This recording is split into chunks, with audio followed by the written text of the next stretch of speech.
राज्यात गेल्या 10 वर्षांपासून देवेंद्र फडणवीस हेच भाजपचा मुख्य चेहरा आहेत.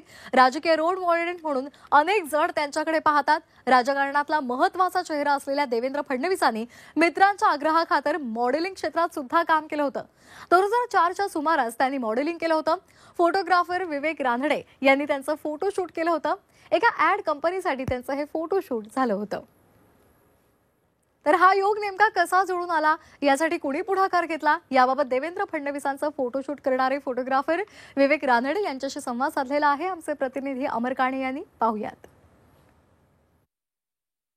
विवेक दादा, खरं तर देवेंद्र फडणवीस राजकारणी, एक उत्कृष्ट राजकारणी, एक उत्कृष्ट वक्ता, संघर्ष हे सगळ्यांनी ओळखलं होतं. पण त्यांच्या त्यात दमदार आणि डायनॅमिकपणा जो मॉडेलिंगला अगदी फेज असतो तसा तुम्ही ओळखला होता. कसं ओळखला होता आणि काही मागे फोटो पण दिसताय, याची नक्की कथानक काय सांगाल?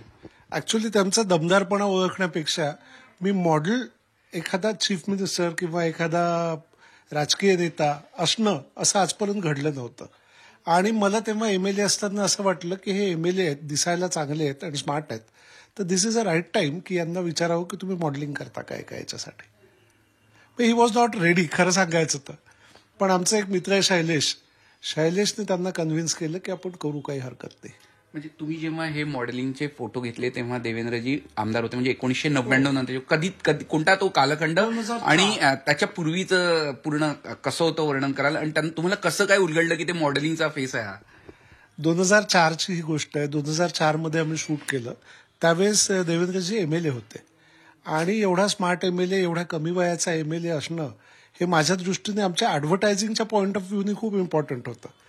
म्हणजे ऍडव्हर्टाइजमेंटमध्ये असं असतं की नोन व्यक्ती जर असेल तर लोक जास्ती बघतात आणि देवेंद्रजींसारखा जर नोन व्यक्ती असेल तर डेफिनेटली बघतात. आणि त्या उद्देशातनं आम्ही हे ऍडव्हर्टायझिंगचं प्लॅन केलं होतं की यांना मॉडेल घेऊन आपण एक ऍड कॅम्पेन करावं. अजून एक गोष्ट, कसं तुम्ही मनवलं, कारण की तुम्ही जसं सांगतात की देवेंद्रजी त्यावेळेस तयार नव्हते, तुम्ही कसं त्यांना गळ टाकली आणि कसं नेमकं घडत गेलंय सगळं? नाही, तुम्ही जे म्हणताय ना त्यात फरक असा आहे की जिथे ब्रेन वापरायचा आहे तिथे ते शाय नाही आहेत, पण जिथे ब्युटी वापरायची आहे तिथे ते शाय आहेत.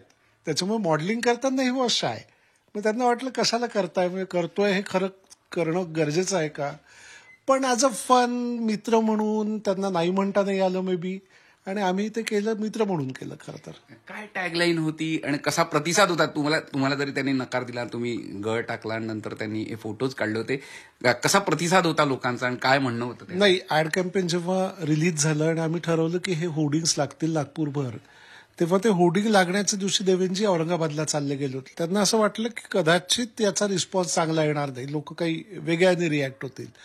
पण खूपच पॉझिटिव्ह रिस्पॉन्स होता आणि लोकांनी फोन करणं चालू केलं त्यांना की असे होर्डिंग आम्ही पाहिले, आम्हाला आवडले. आणि seriously it was very positive. लोकांना खूप छान वाटलं की देवेंद्रजी एका ऍड कॅम्पेनमध्ये पाहून. खरं तर देवेंद्र फडणवीस यांचा 20 वर्षापूर्वीचा एक वेगळा असा पैलू त्यांनी या मॉडेलिंगच्या फोटोच्या माध्यमातून आपल्यासमोर उलगडलेला आहे. झी मीडियासाठी व्हिडिओ जर्नलिस्ट रत्नशील सातपुतेसह अमर काणे, नागपूर.